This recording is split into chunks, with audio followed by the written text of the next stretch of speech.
Those are just kind of the big ones. All right. So again, at texashistory.unt.edu, you will see a screen like this. One of the interesting things about this resource that's kind of different than, say, Google is you can go to the search button and just click search without typing anything in, and it'll pull up all of the materials that we have on the portal to Texas History. I don't recommend, as a librarian, I recommend people narrowing things down just a little bit before you start hitting next page, next page, next page, because that's going to take a while for you to find what you're specifically looking for. But you can hit search and it will show you the most recently added items by default. You can also click on any type and start narrowing down your the resources that you're looking at before you do any sort of like visual search. So if you're only interested in looking at newspapers, you're only interested in looking at newsletters, you can filter that out prior to doing your search. Also like to point out that all of the materials on the portal to Texas History are full text searchable. So if you're looking for a specific name or event, you can type that within an item, or you can type that at the search field at the very beginning. So in this instance, I've got an item here listed, the Caldwell News Chronicle from 1898. I typed in on the bar, on the left-hand side, the word mayor, and it will pull up all print instances of the word mayor that we have in that particular item. So it lists one here, but if it were multiple or listed multiple times or used multiple times within this particular newspaper, it would show each listing of the word mayor. And then you can click on you can click on the zoom view and actually read the newspaper if you wanted, and it'll pull up and show up, sorry, too soon. It'll pull up a screen like this if you don't click on the zoom view, just the regular view, and it'll show you where it's highlighted the word mayor for you.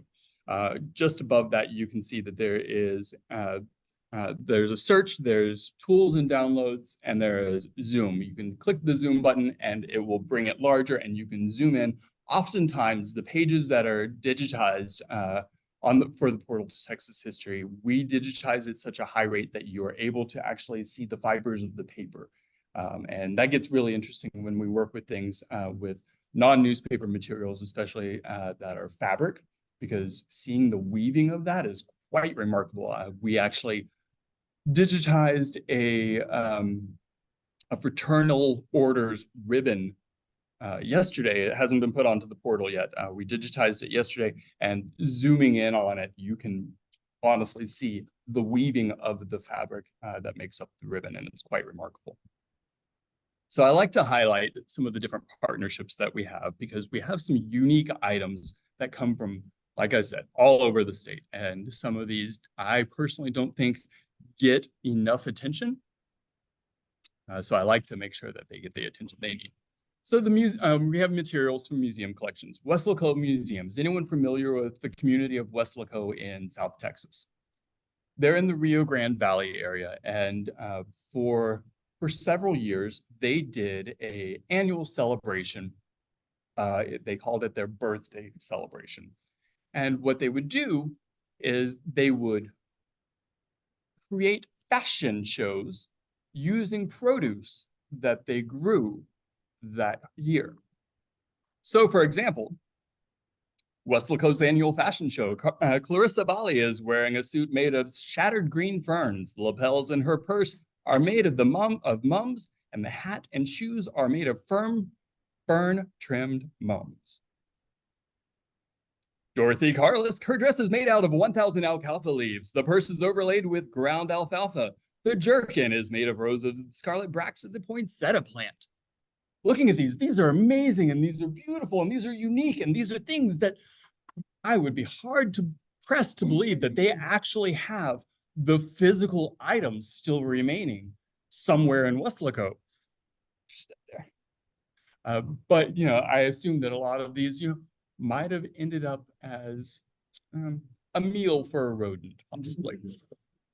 And I'm sure there's some sort of, torn silk dress laying around somewhere, but how boring is that in comparison to these, right?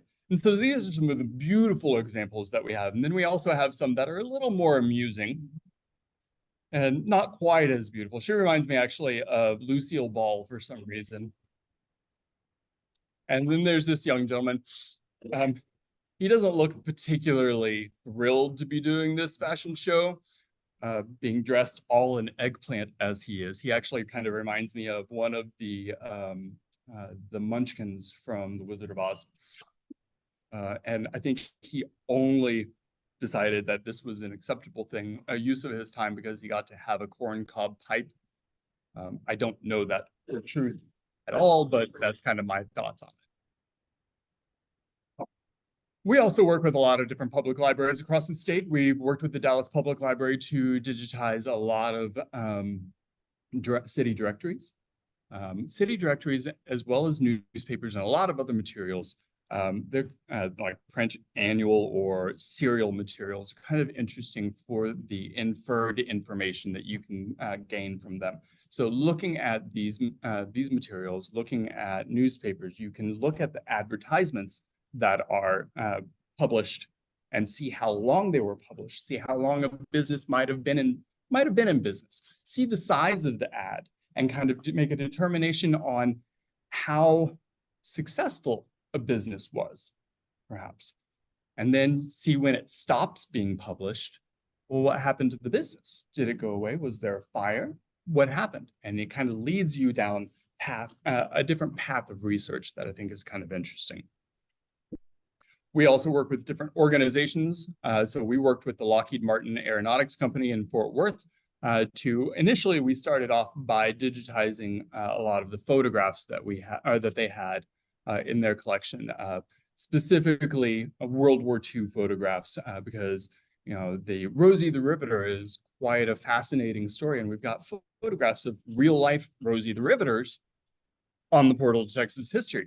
And looking at these photographs, they always say that a photograph is worth 1,000 words. And looking at these photographs, I can see right off the bat that you can't work steel unless you have the perfect lip painted on, and you can't rivet without having a good pose. No, but honestly, these women did amazing things, and it's worth documenting and preserving this information and sharing it with people. After that initial photograph collection went on, we also started working with them on digitizing all of their internal newsletters in the variety of names that they had. I think from the early 1940s all the way up to 2016, I want to say, is the most recent issue that we have, or publication that we have from them. We've talked with them about possibly doing some additional projects, and we're still in discussions about that. It's always kind of a tricky thing to find more and more funding to pay for large collections like this to be digitized. We also work with private collections. So this is the private collection of T.B. Willis. T.B. Willis is a dentist, or a retired dentist in Waco. And one of his passions is preserving old photographs, especially photographs of people of color. The photography studios in the Waco area and beyond, they haven't focused on people of color the way that they should. And those photographs in particular have been kind of buried. So he goes through the different antique stores and the quote unquote junk shops and looks for photographs, and he pulls a lot of really fantastic photos and provides them to the portal to Texas history.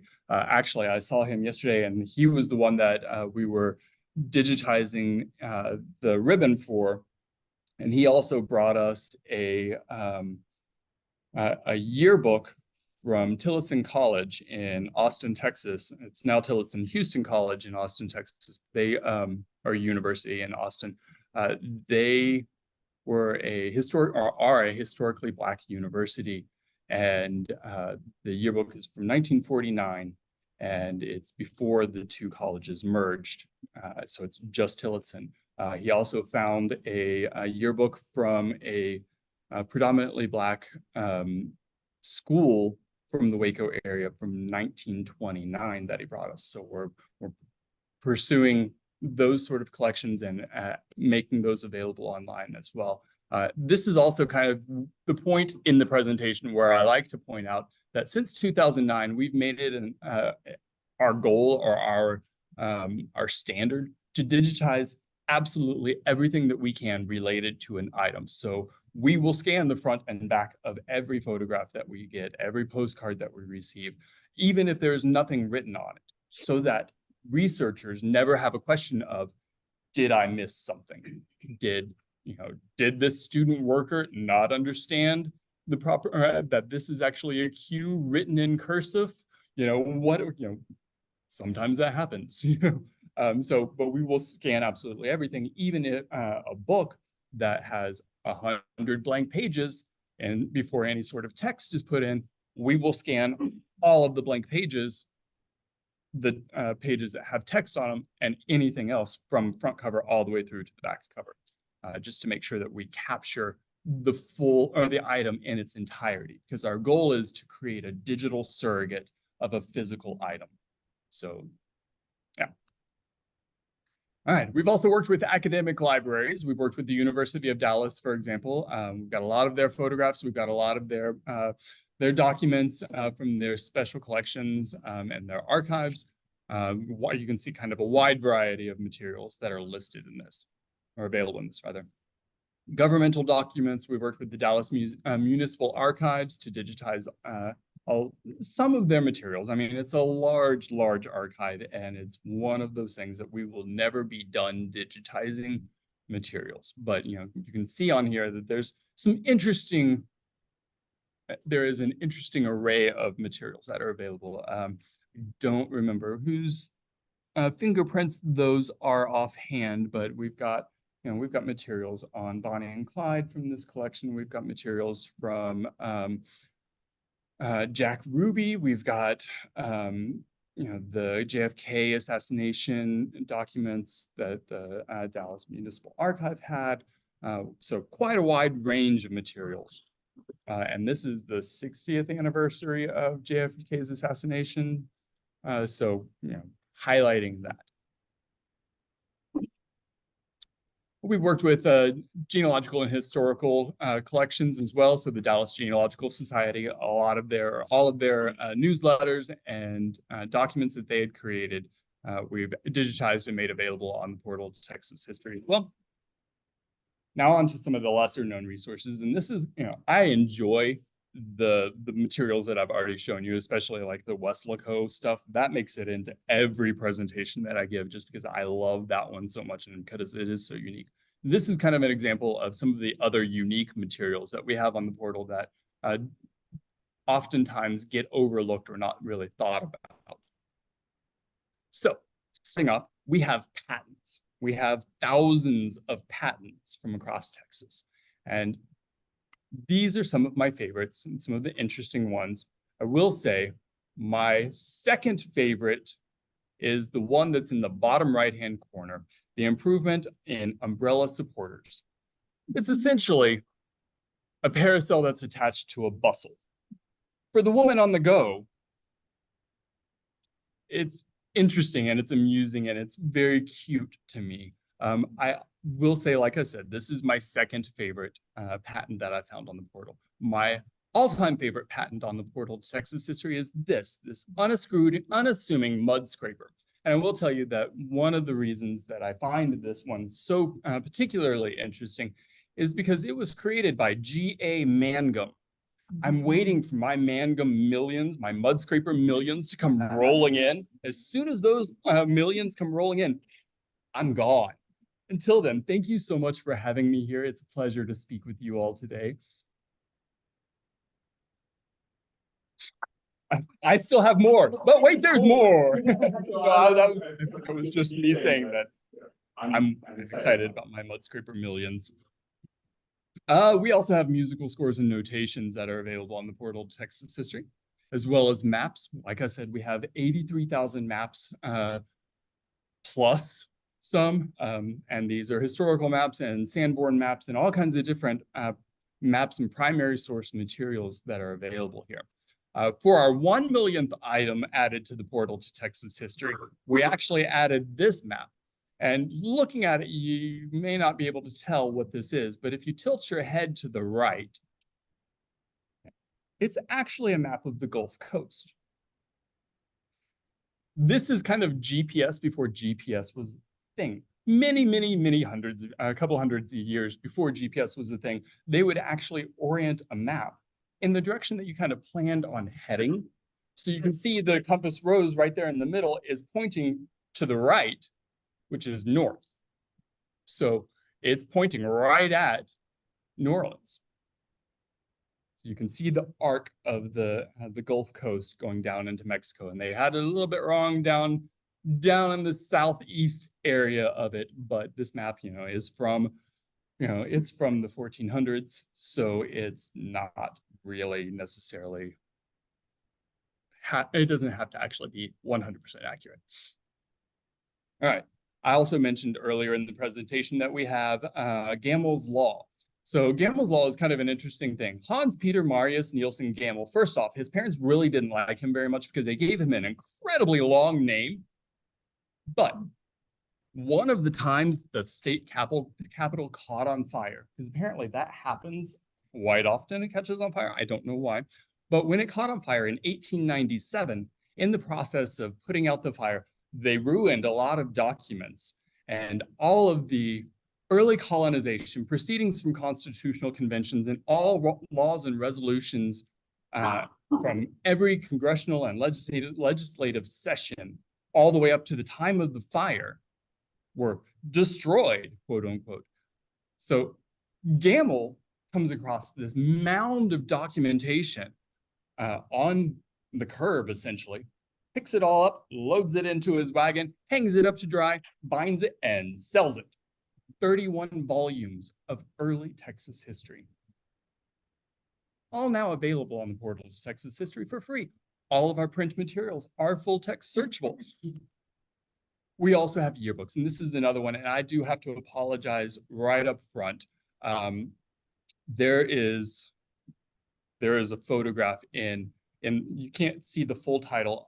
In the front left, you can see cotton. It's actually the Cottontails. It's the first year and only year that the Texas State Normal College, which is now the University of North Texas, my university that I work at, it's the only year that we were the Cottontails. And down at the bottom of it, I wish I hadn't cut it off, you can see this little drawing of two little bunnies with their little cottontails. It's cute. It's the only year that we were the vicious, fearsome, mighty Cottontails. Nothing strikes fear in the heart of man quite like the Cottontails. Since then, we become the Yucca, which isn't all that great. But, yeah, Yucca. But like I said, I do have to apologize because inside the Cottontail, there is actually a dedication to this man. This was a former president of the North Texas State Normal College. He is President Kendall, and he passed away, I think, the year before, and so they put a dedication in, and he passed away of consumption, which is tuberculosis, which is nothing to laugh at or to sneeze at. It is a very serious disease, but I have a dark sense of humor, and I look at this photograph, and all I can really see is this fantastic asymmetric handlebar mustache that he's sporting. And I have a theory, and this is where it gets really dark. My theory is he was like, I'm having my picture taken today, and so he's trimming his mustache and a little bit. I apologize. Like I said, it's dark. And Is Kendall Hall still standing? no. We've had a couple of Kendall Halls, actually. The first one was struck by lightning and burned to the ground. And then the second one was demolished for a parking lot. So I think they've retired that as just not a good one to do. When your parents weren't born yet. We also have worked with the San Antonio Public Library to digitize, oh goodness, about 4,000 funeral programs from the African American community, specifically in the San Antonio area, but it also has kind of expanded to a little bit further abroad. These funeral programs date back to the 1930s as our oldest, I believe. There are some that might be a little bit older than that. They're primarily the 1930s to present. And one of the amazing things about these is they're so rich in individual history. Obituaries, by the very nature of being published in a newspaper, are cost prohibitive because you have to account for every letter of every word that's written about this person and pay for it. Whereas these funeral programs can be pages long and talk about their lives and their experiences and their loves. So these are great, rich resources for researchers to use. Another interesting item is a correspondence ledger we have from the Kempner family. And if anyone isn't familiar with the Kempners, Kempners were or are a large, well-known family in the Galveston area. They actually are, is anyone familiar with Imperial Sugar? That's the Kempners. Is anyone familiar with the town of Sugarland? That's the Kempners. One of the first items that we got from them was this ledger, this correspondence ledger. And in it, basically, it is about 3 inches thick, full of rice paper. And they wrote down in the front of it all of their business correspondence. So they would write, you know, I sold such and such to so-and-so on this date, and here's a copy of the letter that I wrote.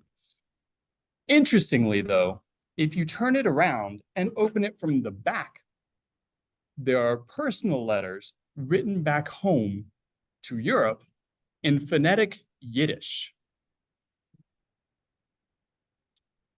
They also funded they got a rabbi, I believe she was in Boston, to go through all of these these personal letters in the back and translate and transcribe all of those personal letters. And so we have text versions of those, so you can read what's actually written on these pages in another document that we have on the portal of Texas History. And we, of course, have newspapers, and there's a ton of information that can be gleaned from newspapers. We've got birth, death, and marriage announcements. We've got military service, land purchases, promotions, advertisements. Like I said earlier, you can infer a lot of information about how well a business was doing by the advertisements, the size of the advertisements, and how long the advertisements ran. There are travel announcements. These are kind of my favorites, and this is something that I wish newspapers still did. But, you know, so-and-so is coming to town. Martha, your flower bed might need, you know, cleaned up or whatever it is. You know, like my grandmother-in-law would do this when her family would come to town. They would send out announcements in the newspaper for their little town in Iowa saying that, you know, they're coming. Everyone be ready. You see strangers on the street. That's my family. It's okay. You know, type of thing.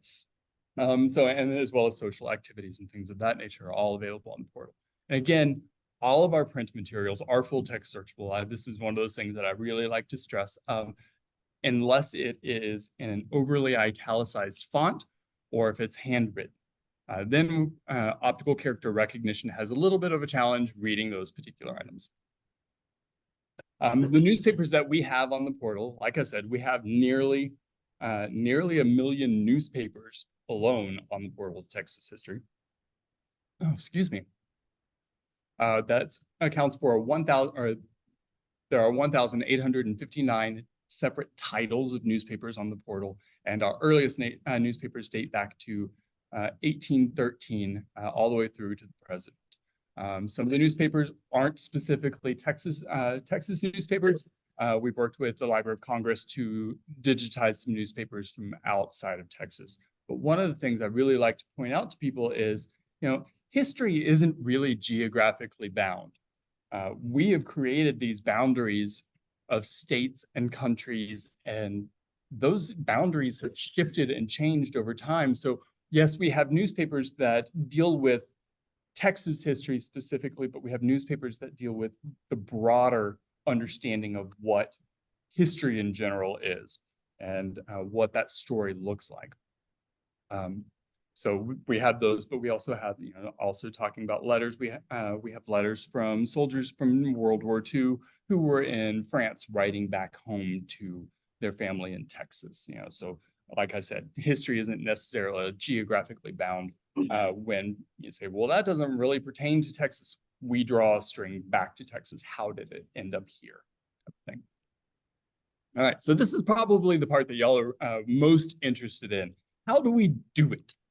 So the labs, first off, right off the bat, every student or everything that is digitized on the portal is digitized by student workers.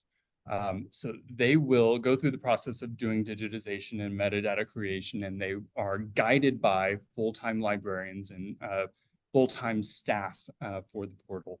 And we give them 2 screens, as you can see over her shoulder here. And I like to joke that while we give them 2 screens and we allow them to watch YouTube or cat videos or whatever it is they want to watch on one of them, they're working on the other. And while they're distracted by these 2 screens, we sneak up behind them and tie them to the chair so that they just can't leave. That's how we get 10,000 items each month. Of course, that's not what we do, but they do have 2 different screens. This is one of our labs. This is actually our newspaper lab. And you can see that newspapers come to us in a wide variety of formats, actually in 3 different formats primarily. They come to us as physical newspapers. Oftentimes, the older newspapers are bound into annual books, as you can see on the shelves there. That really isn't the best way to store newspapers long-term. It's not great for the pages, and newspaper pages were never really intended to have margins that accommodate binding, so you oftentimes will lose some of the text kind of in the gutters of the binding. So we go through the process and actually disbind all of the materials and put them into archival boxes, which are those gray boxes you can kind of see scattered throughout this image. And while we're doing that, we also go through the process and make sure that we're inventorying them, making sure that we have everything that we're supposed to have. Materials, newspapers also come to us in microfilm.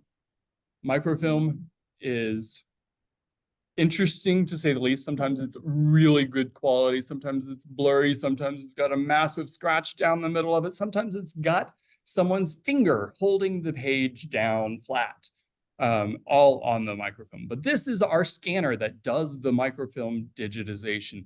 One scanner that does it all, type of thing. This one little scanner basically will take a roll of microfilm and take it and make a really long panoramic picture of the microfilm, and then digitally will slice the different pages of the picture that it takes into different items for us. And then we will go through the process of foldering them and labeling them appropriately.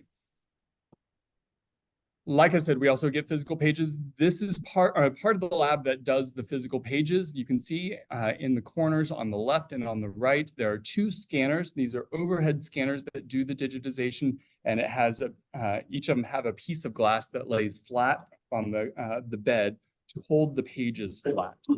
So there are no wrinkles or anything like that that are included into the images that we create. And one of the interesting things about these particular scanners is they are live cameras above, so we can adjust and see on the screen the item immediately adjust, and we can create borders around it that shows up on the screen, so we can make sure we're within the borders and that everything lines up beautifully there.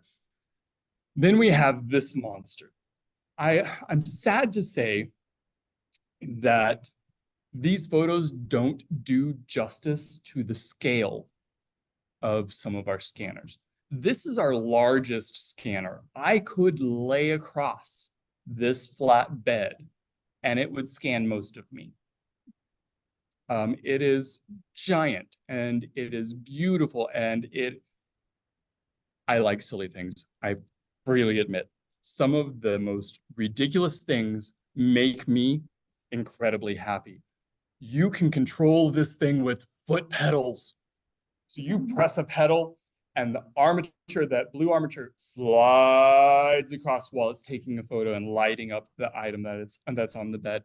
You press another pedal and the glass raises. You can turn the page. You press that pedal again, the glass goes back down. You press another pedal and the armature goes back across, and you can see it on the screen as it's scanning the item. It's beautiful. It makes me incredibly happy. And it is completely ridiculous that a foot pedal makes me that happy, but it does. Oh my goodness, it does. It makes me so happy. Oh, this is our A0. Like I said, it is our largest. We have a smaller, cuter version of it right next to it, the A1. I don't know if you can see the little sign right above it, the A1 steak sauce, just so we can keep track of them more easily.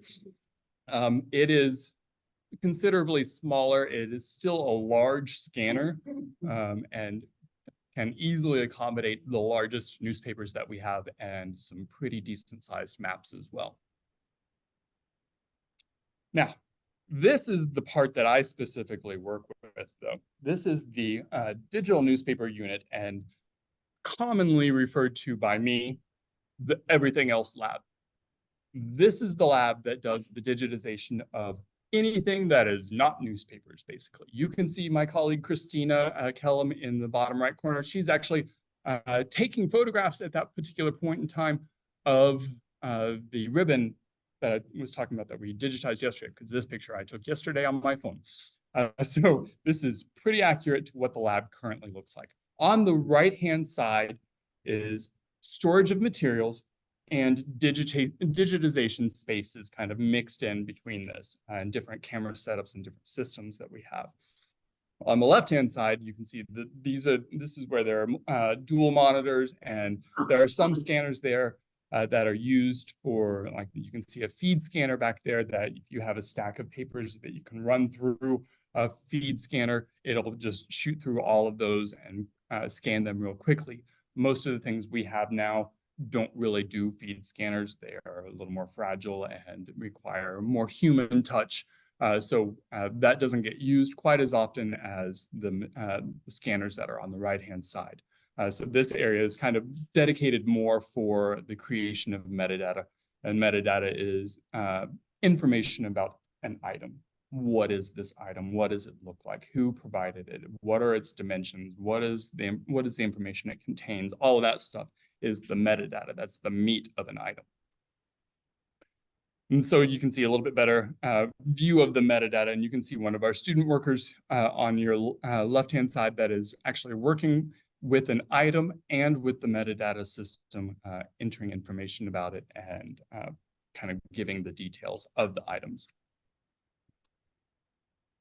This is the scanner, the overhead camera system that Christina was using in the photograph I showed you a little bit ago. This is again, scale does not do it justice here, because this camera setup is on an armature that is as tall as I am. Just by itself, not even talking about the base that it is attached to, that is already 4 feet off the ground, 4 feet from the top, or the top of it's 4 feet long. So this thing is probably about 10 feet tall almost. And that we can raise the camera system to accommodate pretty large items in a variety of settings. This is our newest version of that. Again, scale is something to be desired here in these particular photographs, but it is, again, an overhead camera system. I'll go back real quick. This particular camera setup was the one that started us doing much more overhead camera digitization as opposed to flatbed scanner digitization. Because several years ago, we received a request to digitize 17 card catalog drawers full of 4x5 negatives from the Texas Historical Commission. And scanning each one of those negatives at the resolution that we like to scan for that particular item type would take about 5 minutes on a flatbed scanner. Having a camera system like this shut that down to about 30 seconds. for digitization and minimal processing to make sure that we have the color correction done right. Oh, you had to ask, and I can't remember now. I will have to get back to because it's just completely left my head. I'm sorry. It's not a 4. No, it's not a 4-ox. No, gosh, why am I? Any other day, any other time. Yes, 2 o'clock in the morning, I will sit bolt right up in my bed, screaming the name of it. Hopefully you can hear it from there. So this, like I said, is our newest version of the camera system that started it all. And again, scale, those light boxes on either side of it are probably 5.5 feet high. Then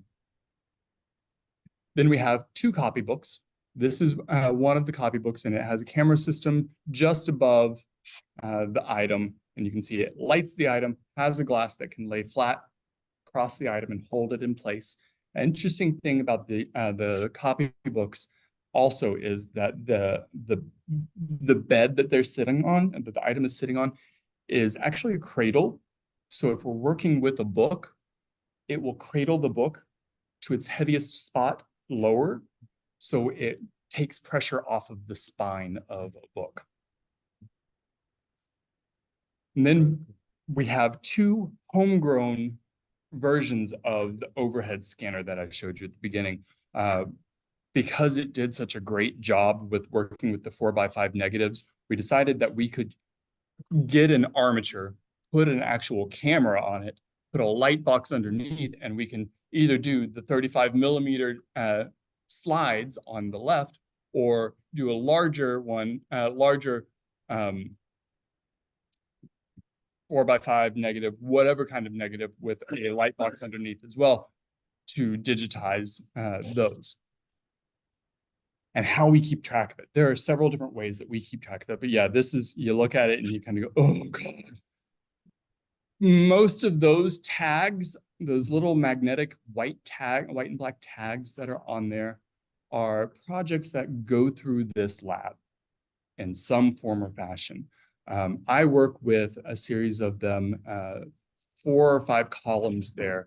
You can see, and each tag is in a space that indicates what is happening on this particular project. And it's a quick at a glance look at where a project is in the process. We have digital versions that have much more detail and provide notes of where we are fully in the project and more scope of the project, but this is a quick at a glance. And all of the projects that we have go through series of queues. So for example, the items will start off with, we do an internal inventory of them. An initial inventory is what it's called.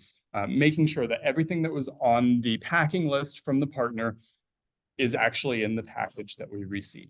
Then it will go through a queue for waiting to scan, being scanned, 2 levels of quality control. One of the first one, make sure that everything was scanned. So everything that came to us was scanned. And the second one is, was it all scanned correctly? At any point during those, if it gets, this isn't right, it gets shot back down to the scanning queue, and we'll go through the process again. Then from there, it will go down to the end of the board, which this board is, what, 12 feet long, I want to say, into the board, where it will be added to the queue to have templating information, repeatable information about all of the materials. So if these are newsletters, all of the basic information, these are the AppleGrams from the Apple Corps of Dallas. This is volume blank, issue blank, date blank, but it will provide the basic information of what these particular items are, so that we don't have to retype absolutely everything. And then it will go to the process of having optical character recognition run on the actual item, or photographs or digital images of the items, and then all of that will be bundled up together as a unique item and added to the portal's Texas history as hidden files. Then we'll go in and fill those blanks and make them visible on the portal. Lastly, the tag would then go back and do the final inventory, which is kind of in the middle section, bottom of your screen there, it says initial inventory and final inventory. That's just kind of where we keep track of them. And then I get back in touch with the partner and say, hey, this is all done and ready to go. Here are your digital files. Here are your physical items. Thank you so much. Yeah. So how do we do it? Materials arrive in the lab. Like I said, they're inventoried. We document any sort of issues that we might have with them, any concerns that we may have about them, what scanner is going to be best for them, and start the process, right? And then all of our materials, like I said, have standards that we adhere to. They go through different media types, have different standards that we focus on. So we'll, depending on what it is, use these specific standards. We'll digitize it. We'll make sure that the digital image looks right, that there aren't any blurs, there aren't any, is it in focus? Does it meet all of this DPI, dots per inch, and all of that sort of information? And then it will have metadata entered into it, this is our online metadata system. So we can update a record remotely. We don't have to be on site specifically to do it. We just have to have a login.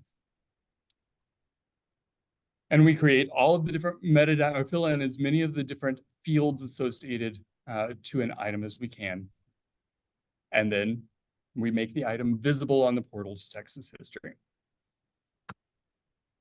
Once that is done, they go through the process, like I said, to actually make sure everything that came to us initially is back in the box, that it's still all together, that we have everything. We'll provide the partners with with copies of the high resolution digital files and ship it back to the partner, or coordinate with them to get the materials back to them.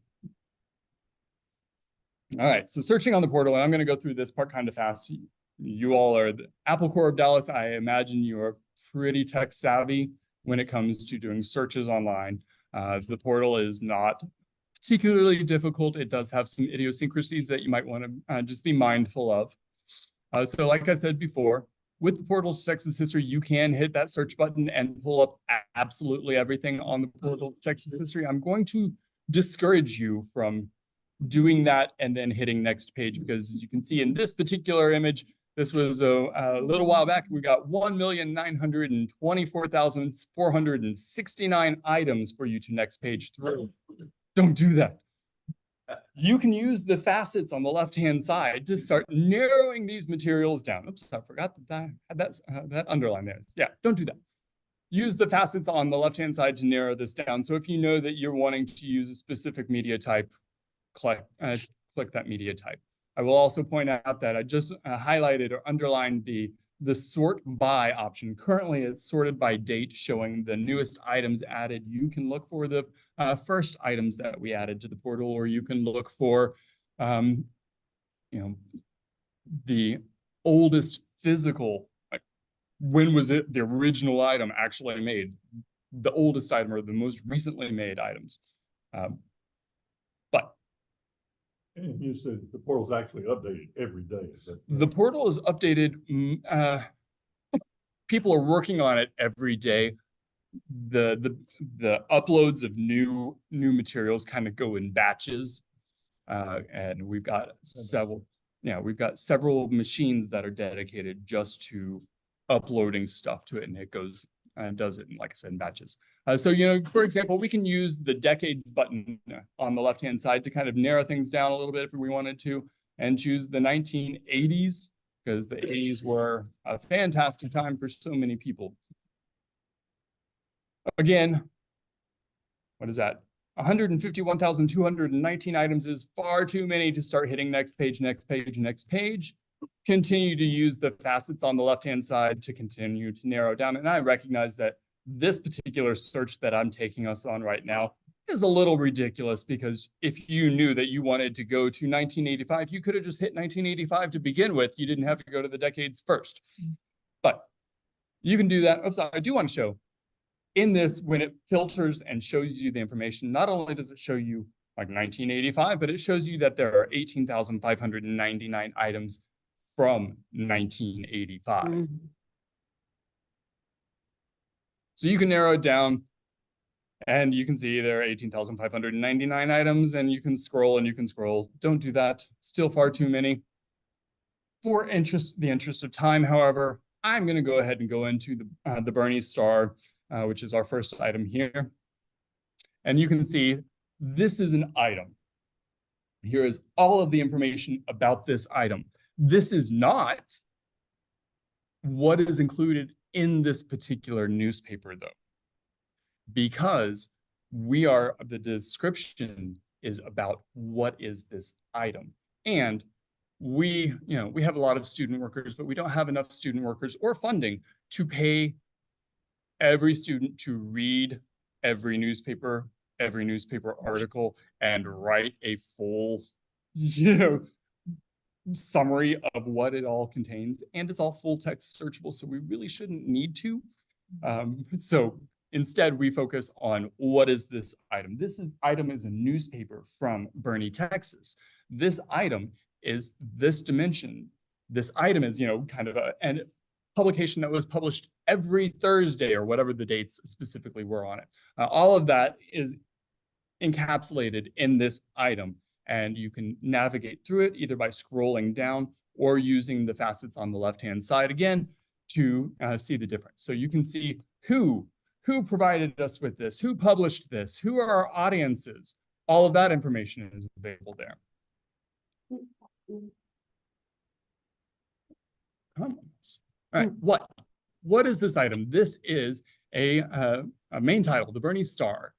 This particular volume 81, number 51, edition 1, Thursday, December 12th, 1985. Description: weekly newspaper from Bernie, Texas, that includes local, state, and national news, as well as advertising.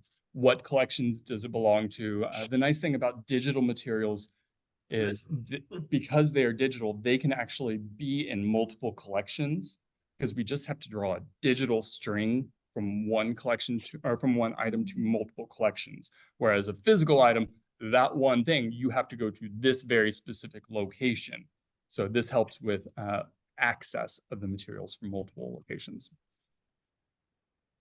When was this item created? When was it used? When was it last updated by the portal to Texas history? Where does this item focus on? This item was created in Bernie, Texas. Again, because we aren't able to pay for students to put pinpoints for everywhere talked about within this particular newspaper, we're going to focus on where it was created instead. And so you can see there's a little pin drop down near San Antonio there, just north of it. And we can update that. And it's really kind of interesting, especially when it comes to like photographs and things of that nature, to be able to pinpoint and get a street view of where a building used to stand, or, where these people were standing in front of this building. We can try to put it at the same angle and things of that nature. Keyword searches. Does everyone know that if you put quotation marks around a phrase, it links that phrase together? So if you're looking for Dallas County and you put quotation marks around it, it looks for those two words right next to each other, as opposed to Dallas over here and county over here. It makes sure it's all linked together. So for this example, we used Great War with quotation marks. And you can see that it pulls up all of the materials that we had that pertain to or had the term Great War in it. There were 26,090 matching results. And you'll notice also that this view looks a little bit different. That's because I actually went through and changed it to a thumbnail view as opposed to a list view right there in the middle, just to change things up. I like doing that for photographs in particular. You can use the facets on the left to continue to narrow this down, because 26,000 is what? Too many to start hitting next page. For the interest of time, though, like I said, we will just go ahead and skip that stuff using the facets, and we'll go directly into this particular item. And you can see that there are matching results under the search term Great War on your left-hand side in those facets. You can click on that. And there's also this green box on the bottom right that kind of jiggles at you on the web page. I can't get PowerPoint to accurately represent that jiggle, so I just highlight it instead. And it'll show you all of the mentions of Great War, and you can click on any of them to go to the page and see it. on the web page, and you can hit the highlight, or I'm sorry, not highlight, the zoom feature on the just above the image to zoom in on where it specifically is mentioned down there in the yellow on the bottom right. And you can turn that highlight off. So if you wanted to print it without seeing the yellow highlight or whatever color highlight that you ended up choosing, you can do that as well. Lastly, browsing by subject. If you go to the bottom to the explore by, like I showed you earlier today, you can click on browsable subjects. We've got 1,059 browsable subjects listed currently on the portal. Basically, these are kind of a nested series of terms that can be used. So you can see that there's agriculture, domestic animals, cattle, agriculture, domestic animals, horses, agriculture, domestic animals, horses, tack, so forth and so on and so on and so on. And it gets more specific. I find that this works particularly well for things like photographs and for things that don't really require someone to read all of an item. This is what's going to work best for it. Or that's the instances and items that's going to work best for those. And that brings us to the end, folks. Does anyone have any questions? Well, yes. You mentioned free a couple of times. Anyone on the internet can access the entire database? I put some in your notes, Jake. No, the item, the website, the portal to Texas history is 100% free. There is no registration. There is no, our goal, because we are a library, we do have very strong beliefs in privacy. We track as little information as possible. We don't want to have too much user data. We track information about the items that are being used, not about the users. Do you have a partnership with the Dallas Historical Society? I believe we do. I know that we've got several different partnerships. I can fix you up. I'll give you my card later and just make sure, or we can look at it. Excellent. So I saw you, someone online had posted a question during the presentation. So let me answer that real quick and then I'll be right with you. So online they mentioned, do we include videos? Yes, we do have videos. We have quite a bit of videos. We have worked with I used the the University of North Texas Library's Special Collections and Archive has worked specifically with KXAS, which is NBC5 here in Texas. It is the oldest news station in the state of Texas.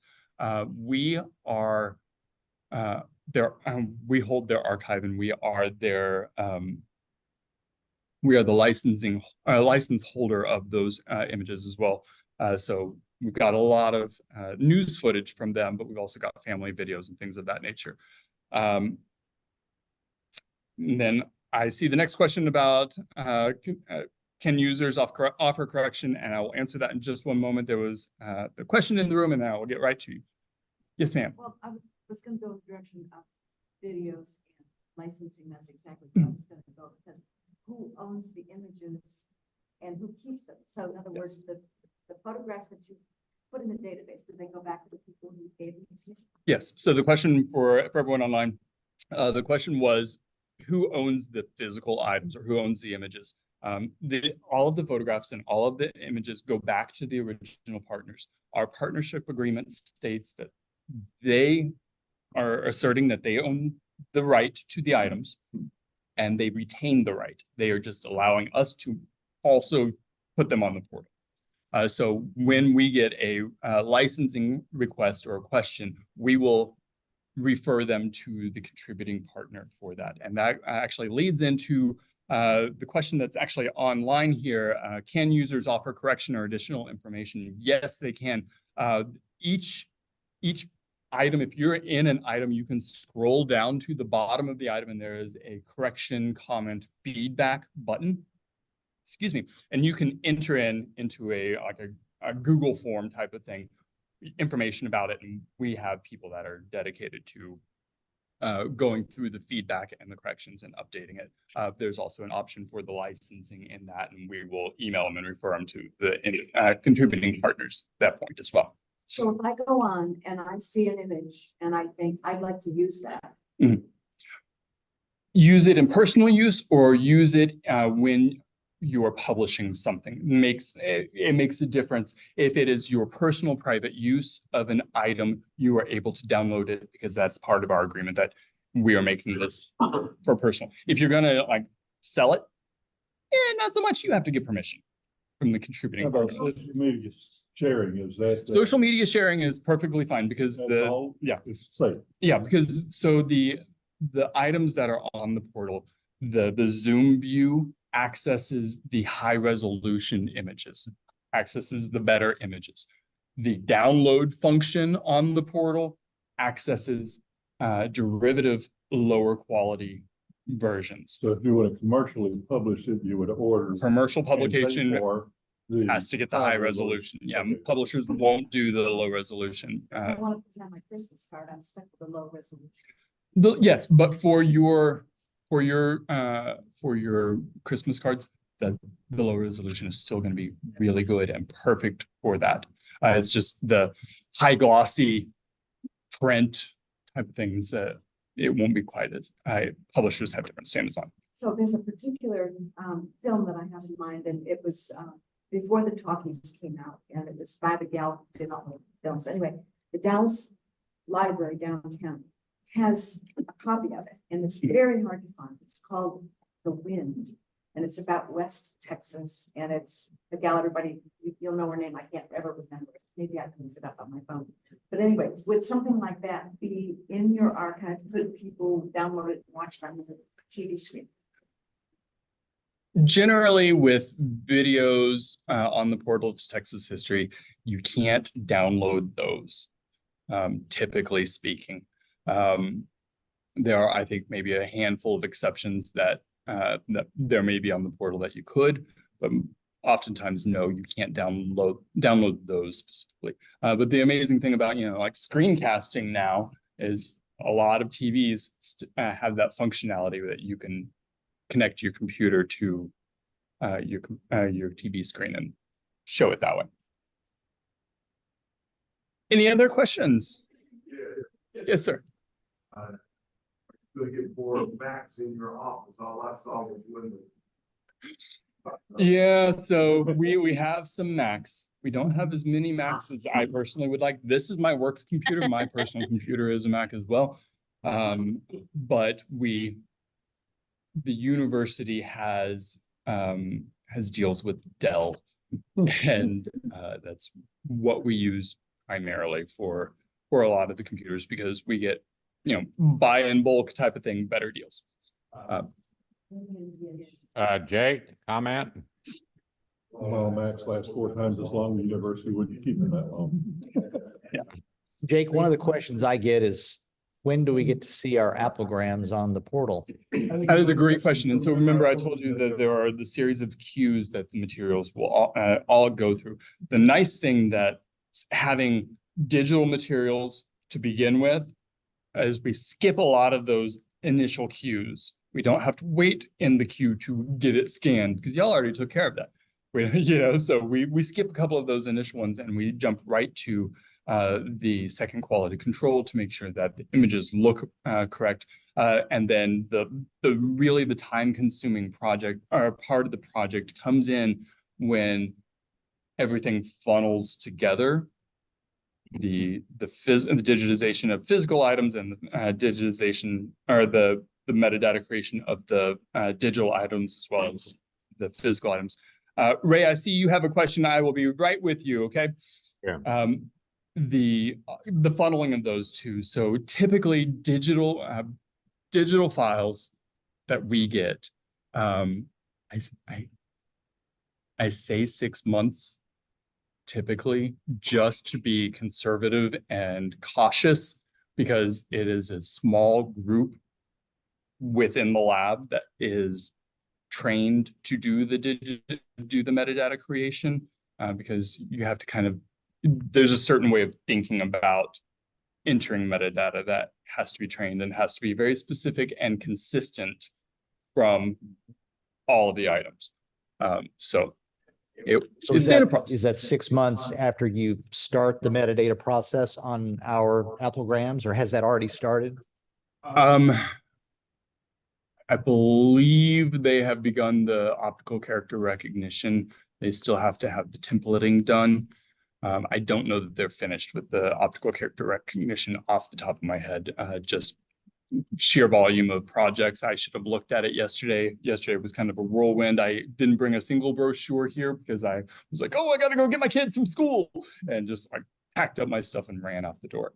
I was born in Chicago and raised there, it would take you to school house and get fast.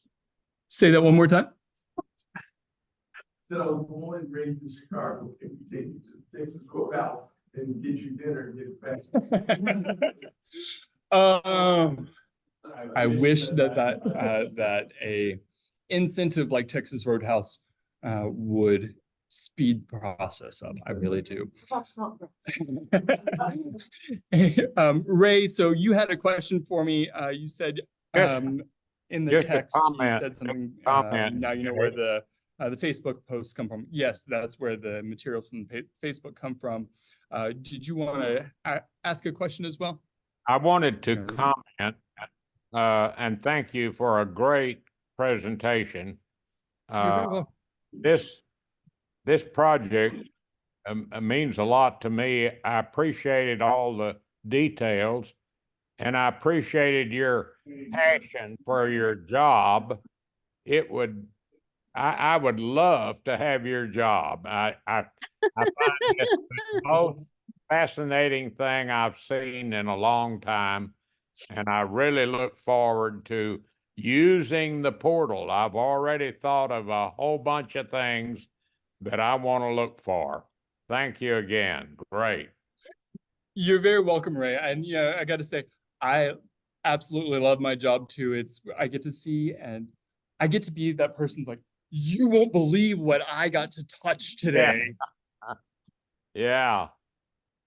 The student, I'm sorry, can you say that last part again, Ray?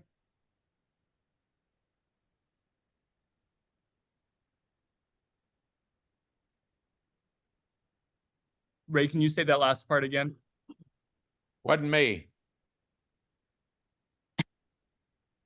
Wasn't me. Oh, it wasn't you? Okay. All right. Question in the room. Yes, sir. the student employees you talked about, are those jobs open to general student population, or are those students in the department working toward a degree in library science? That's a great question. The students that work for the digitization lab are not necessarily library science students. We do get some library science students. They are more often than not actually art students because they're working with Photoshop and they're working with cameras that are quite costly, you know, and working with systems that they're going to use later on as well. And the library is actually the second largest employer of student workers on campus behind dining services. Not just my area, the entire, all the buildings of the library combined are that. We've got about 50 student workers in the two different labs that do the digitization. As a North Texas alumnus, I'm really excited about the money being spent in this area. Yeah. That's terrific. Yes, sir. Can you kind of review your setup? No, I didn't really get who funds and what purpose. Is it a nonprofit organization? Yes, so we are part of the University of North Texas Libraries, so it is a nonprofit, or we're a governmental agency. We get our funding in a couple of different ways. The library, because this is our 20th year that we've had a web presence. The library has seen the value of us, seen the value that we are sharing with researchers across the world. And so they support us.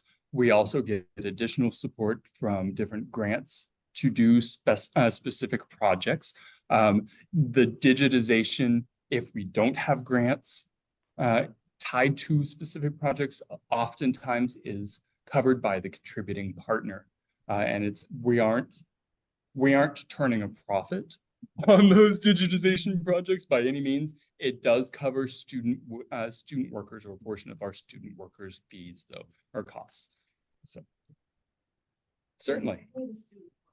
Oh, yes, we pay the student workers, and we pay them pretty well, actually. The pay ranges between $10 to $15 an hour, and for a student worker, that's pretty decent.